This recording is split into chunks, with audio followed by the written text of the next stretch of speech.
Top quality और consistent performance के लिए सिर्फ सिल्वर पंप नाम याद रखना। ಇನ್ನು ಹಾಸನದಲ್ಲೂ ಕೂಡ ಅದೇ ರೀತಿಯ ಸ್ಥಿತಿ. ಹಾಸನದ ಒಂದೊಂದು ದೃಶ್ಯಾವಳಿಗಳನ್ನು ಕೂಡ ನಿಮ್ಮ ಎದುರುಗಡೆ ನಾವು ಇಡ್ತಾ ಹೋಗ್ತೀವಿ. ಎಷ್ಟರ ಮಟ್ಟಿಗಿದೆ ನೋಡಿ. ಸಕಲೇಶಪುರ ತಾಲೂಕಿನಲ್ಲಿ ವಿಪರೀತ ಮಳೆ. ಬೆಳಗನಹಳ್ಳ ಉಕ್ಕಿ ಹರಿತಾ ಇದೆ.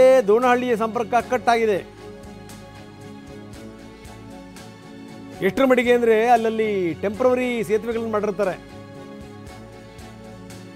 ಅವೆಲ್ಲವೂ ಕೂಡ ಮುಚ್ಕೊಂಡು ಹೋಗಿವೆ, ಮುಳುಕೊಂಡು ಹೋಗಿವೆ. ಇನ್ನು ಕೆಲವೊಂದು ಕಡೆ ಪಾಪ ನಮ್ಮ ವ್ಯವಸ್ಥೆ ದುರಸ್ತಿ ಕೂಡ ಮಾಡಿರಲ್ಲ. ಸಕಲೇಶಪುರದ ದೃಶ್ಯಾವಳಿಗಳನ್ನು ನಾವು ನಿಮಗೆ ತೋರಿಸ್ತಾ ಇದ್ದೀವಿ. ಬೆಳಗನಹಳ್ಳ ಉಕ್ಕಿದೆ. ದೋಣಹಳ್ಳಿಯ ಸಂಪರ್ಕ ಕಟ್ಟಾಗಿದೆ. ಇಲ್ಲೂ ನೋಡಿ ಮರಗಳು ಬುಡು ಸಮೇತ ಹೊತ್ಕೊಂಬಿದ್ದು ಕೊಚ್ಕೊಂಬಂದಿವೆ.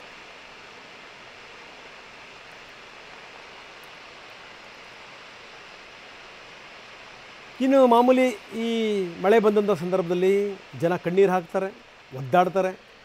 ಯಾರಿಗಾದರೂ ಹುಷಾರಿಲ್ಲ ಅಂದ್ಬಿಟ್ರೆ ಕರ್ಕೊಂಡು ಹೋಗೋಕ್ಕಾಗಲ್ಲ. ಯಾರಾದರೂ ಸತ್ತರೆ ಅವ್ರು ಹೂಳೋದು ಕೂಡ ಕಷ್ಟ, ಅಂಥ ಸ್ಥಿತಿ ಉದ್ಭವ ಆಗಿಬಿಡುತ್ತೆ.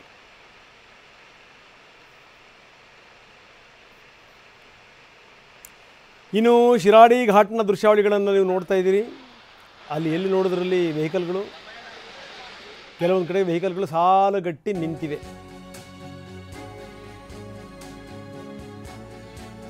ಮುಂದಕ್ಕೆ ಹೋಗಕ್ಕೆ ಜಾಗ ಇಲ್ಲ. ಹೆದ್ದಾರಿ 75ರಲ್ಲಿ ಗುಡ್ಡಗಳು ಕುಸಿತಾ ಇವೆ. ಹೆಗ್ಗದ್ದೆ ಮಾರನಹಳ್ಳಿ ಬಳಿ ಒಂದು ಕಡೆಯ ರಸ್ತೆ ಬಂದ್ ಆಗಿದೆ. ಯಾಕಂದರೆ ಅಷ್ಟು ಹೊತ್ಕೊಂಬಿದ್ದಿದೆ. ಅದು ತೋರಿಸ್ತಾ ಇದ್ದೀವಿ ಆ ದೃಶ್ಯಾವಳಿಗಳನ್ನು. ಹೀಗಾಗಿ ಏನು ಅಂದರೆ ಅಲ್ಲಿ ಸಾಲುಗಟ್ಟಿ ವೆಹಿಕಲ್ಗಳು ನಿಂತಿವೆ. ಬನ್ನಿ, ನಮ್ಮ ಪ್ರತಿನಿಧಿ ಮಂಜುನಾಥ್ ಅಲ್ಲಿ ಒಂದು ಪ್ರತ್ಯಕ್ಷ ವರದಿ ಕೊಟ್ಟಿದ್ದಾರೆ, ನೋಡೋಣ. ಹಾಸನ ಜಿಲ್ಲೆಯ ಮಲೆನಾಡು ಭಾಗದಲ್ಲಿ ವ್ಯಾಪಕವಾಗಿ ಮಳೆ ಆಗ್ತಿದೆ. ಅದರಿಂದಾಗಿ ರಾಷ್ಟ್ರೀಯ ಹೆದ್ದಾರಿ 75ರ ಶಿರಾಡಿ ಘಾಟ್ನಲ್ಲಿ ಭೂಕುಸಿತದಿಂದಾಗಿ ಸಾಕಷ್ಟು ವಾಹನ ಸಂಚಾರ ವ್ಯತ್ಯಯ ಆಗಿದೆ. ಅದರಲ್ಲೂ ಕೂಡ ಪ್ರಯಾಣಿಕರೆಲ್ಲರೂ ಕೂಡ ಮಧ್ಯರಾತ್ರಿಯಿಂದನೂ ಕೂಡ ಸಾವಿರಾರು ಸಂಖ್ಯೆಯಲ್ಲಿ ದಾರಿ ಮಧ್ಯದಲ್ಲಿ ಸಿಲುಕಿರ್ತಕ್ಕಂಥ ಘಟನೆ ನಡೆದಿದೆ. ನಾವು ನೋಡ್ತಾ ಇದ್ದೀವಿ. ನಾವೀಗ ಹಾನ್ಬಾಳ್ ಜಂಕ್ಷನ್ ಇದೆ, ಸಕಲೇಶಪುರದಿಂದ ಮಂಗಳೂರು ಕಡೆಗೆ ತೆರಳತಕ್ಕಂಥ ಹಾನ್ಬಾಳ್ ಜಂಕ್ಷನ್ ಇದೆ, ಆ ಸ್ಥಳದಲ್ಲಿದ್ದೀವಿ. ನಾವು ನೋಡ್ಬೋದು ಸಾವಿರಾರು ಸಂಖ್ಯೆಯಲ್ಲಿ ವಾಹನಗಳೆಲ್ಲವೂ ಕೂಡ ನಿಂತಿದ್ದೇವೆ. ಇವರೆಲ್ಲರೂ ಕೂಡ ಮಧ್ಯರಾತ್ರಿ ಸಿಲುಕಿರ್ತಕ್ಕಂಥ. ಈಗಷ್ಟೇ ಅಲ್ಲಿಂದ ಹೊರಗಡೆ ಬಂದಿರೋದು. ನೀವು ಎಷ್ಟೊತ್ತಿಗೆ ಸಿಗಾಕೊಂಡಿದ್ರಿ? ಏನು ರಾತ್ರಿ 2 ಗಂಟೆಯಿಂದ ಇಲ್ಲಿವರೆಗೂ ಕಾಯ್ತಾ ಇದ್ದೀವಿ. ನೆಟ್ವರ್ಕ್ ಇಲ್ಲ, ಯಾವುದು ನೆಟ್ವರ್ಕ್ ಸಿಗ್ತಾ ಇಲ್ಲ, ಯಾರನ್ನು ಕಾಂಟ್ಯಾಕ್ಟ್ ಮಾಡೋದಕ್ಕಾಗ್ತಾ ಇಲ್ಲ. ನಾವು ಉಡುಪಿಯಿಂದ ಬಂದಿವ್ರಿ. ನಾವು ರಾತ್ರಿ 9 ಗಂಟೆಗೆ ಹೊರಟಿದ್ದು. 145 ಜಾಮ್ ಆಗಿದೆ. ನೋಡ್ಬೋದು ಇಲ್ಲಿ ಸಾಕಷ್ಟು ಜನರು ಕೂಡ ನಮ್ಮ ಜೊತೆ ಹೇಳಿ. ಸರ್, ಎಷ್ಟೊತ್ತಿಂದ ನೀವು ಇಲ್ಲಿದ್ದೀರಿ? ಇಲ್ಲಿ ನೀವು ಎಲ್ಲಿಗೆ ಹೋಗ್ಬೇಕಾಗಿತ್ತು? ಮಂಗಳೂರಿಗೆ ಹೋಗ್ತಾ ಇದ್ವಿ. ನೈಟ್ 2 ಗಂಟೆಯಿಂದ ಸ್ಟಕ್ ಆಗಿದ್ದೀವಿ. ಇಲ್ಲೇ ಇದ್ದೀವಿ 2 ಗಂಟೆಯಿಂದ. ಪಾಪ ಹೆಣ್ಮಕ್ಳಿಗೆ ಅಲ್ಲಿ ವಾಶ್ರೂಮ್ಗೆ ಅಂತ ಹೋದ್ರೆ ಅವ್ರಿಗೆ ಅಲ್ಲಿ ವೆಜ್ ಹೋಟೆಲ್ ಒಂದಿದೆ ಸಂದತ್ ಅಂತ, ಅವ್ರಿಗೆ 200 ರೂಪಾಯಿ ಪರ್ ಹೆಡ್ ಚಾರ್ಜ್ ಮಾಡ್ತಾ ಇದ್ದಾರೆ ವಾಶ್ರೂಮ್ಗೋಸ್ಕರ. ನಾವು ಪೊಲೀಸವ್ರ ಹತ್ರ ರಿಕ್ವೆಸ್ಟ್ ಮಾಡಿದ್ರಿ, ಅವರೇನೋ ಹೋಗಿ ಪಾಪ ಹೇಳಿದ್ದಾರೆ. ಈಗ ಏನು ಮಾಡ್ತಾ ಇದ್ದಾರೆ ಗೊತ್ತಿಲ್ಲ. ಕಂಪ್ಲೀಟಾಗಿ ಇಲ್ಲೇ ಕಾಯ್ಕೊಂಡಿದ್ದೀವಿ. ಇನ್ನಾಗ ಈಗ ಕ್ಲಿಯರ್ ಆಗ್ತಾ ಇದೆ ಅಂತ ಹೇಳ್ತಾ ಇದ್ದಾರೆ. ಜಿಲ್ಲಾಧಿಕಾರಿಗಳು ಬಂದಿದ್ರು, ಅವ್ರ ಹತ್ರನೂ ಮಾತಾಡಿದ್ದೀವಿ, ರಿಕ್ವೆಸ್ಟ್ ಮಾಡಿದ್ದೀವಿ. ಏನು ಮಾಡ್ತಾರೆ ಗೊತ್ತಿಲ್ಲ. ಈಗ ಆ ಕಡೆಯಿಂದ ಕ್ಲಿಯರ್ ಆದರೆ ಈ ಕಡೆ ಕ್ಲಿಯರೆನ್ಸ್ ಕೊಡ್ತೀನಿ ಅಂತ ಹೇಳಿದ್ದಾರೆ. ಯಾವಾಗ ಕ್ಲಿಯರ್ ಆಗುತ್ತೆ ಗೊತ್ತಿಲ್ಲ, ವೆಯ್ಟ್ ಮಾಡ್ತೀವಿ ಸರ್. ತುಂಬಾ ಸಮಸ್ಯೆ ಆಗ್ತಿದೆ. ಒಟ್ಟಿಗೆ ಮಧ್ಯರಾತ್ರಿಯಿಂದ ತುಂಬ ಸಮಸ್ಯೆ ಆಗ್ತಾ ಇದೆ. ಊಟ ತಿಂಡಿ ಸರಿಯಾಗಿ ವ್ಯವಸ್ಥೆ ಇಲ್ಲ ಅಲ್ಲಿ. 4 ಗಂಟೆಗೆ ನಾನು ಬಂದಿದ್ದೀನಿ. ಇವತ್ತು ಇಷ್ಟುವರೆಗೂ ಏನು ಟೀನೂ ಇಲ್ಲ ಇಲ್ಲಿ, ಏನೇ ವ್ಯವಸ್ಥೆ ಇಲ್ಲ ಇಲ್ಲಿ. ತುಂಬ ಹಸಿವಾಗ್ತಿದೆ. ನೀವು ಎಲ್ಲಿಗೆ ಹೋಗ್ತಿದ್ದೀರಿ ಸರ್? ಬೆಂಗಳೂರಿಂದ ಮಂಗಳೂರು ಬರಬೇಕಿದ್ರೆ ಇಲ್ಲಿ ದೊಡ್ಡ ಸಮಸ್ಯೆ ಆಗ್ತಾ ಇದೆ ನಮ್ಗೆ. ಇಲ್ಲಿ ಮೇಜರ್ ಆಗಿ ಇಲ್ಲಿ ಸಣ್ಣ ಮಕ್ಕಳು, ಆದರೆ ಪ್ರಾಯದವರು, ಯಾವುದೇ ಒಂದು ಸರ್ಕಾರದಲ್ಲಿ ಯಾವುದೇ ಒಂದು ಪ್ರತಿನಿಧಿಗಳು ಇಲ್ಲಿ ಬರಲಿಲ್ಲ. ಇದು ದೊಡ್ಡ ಸಮಸ್ಯೆ. ಯಾಕಂದರೆ ಇಲ್ಲಿ ರಾತ್ರಿಯಿಂದ ಇಲ್ಲಿ ಬಂದು ಬಾಕಿಯಾದವರಿಗೆ ಯಾವುದೇ ರೀತಿಯ ಒಂದು ಸ್ಪಂದನೆ ಕೂಡ ಇಲ್ಲಿ ಸಿಗ್ತಾ ಇಲ್ಲ.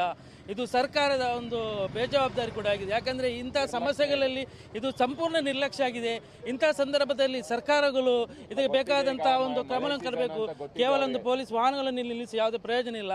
ಸರ್ಕಾರದ ಪ್ರತಿನಿಧಿಗಳು ಬಂದು ಇಲ್ಲಿ ಬೇಕಾದಂಥ ವ್ಯವಸ್ಥೆಯನ್ನು ಮಾಡಬೇಕು. ಇದು ಆದ್ಯ ಕರ್ತವ್ಯವಾಗಿದೆ. ಇದು ಸಂಪೂರ್ಣ ನಿರ್ಲಕ್ಷ್ಯ ಆಗಿದೆ. ಇದನ್ನು ನಾವು ಖಂಡನೆ ಮಾಡ್ತಾ ಇದ್ದೇವೆ. ಯಾಕಂದರೆ ಇದು ಬಹಳ ಒಂದು ನಿರ್ಲಜ್ಜ. ಒಂದು ಸರ್ಕಾರದ ಯಾವುದೇ ಒಬ್ಬ ಪ್ರತಿನಿಧಿಗಳು ಕೂಡ ಇಲ್ಲಿ ಬರಲಿಲ್ಲ. ಡಿಪಾರ್ಟ್ಮೆಂಟಿಂದ ಇವತ್ತು DC ಡಿಪಾರ್ಟ್ಮೆಂಟ್ ಕೂಡ ಯಾರು ಕೂಡ ಇಲ್ಲಿ ಬರಲಿಲ್ಲ ಅಂತ ಹೇಳಲಿಕ್ಕೆ ನಾನು ಇಚ್ಛೆ ಪಡ್ತೇನೆ.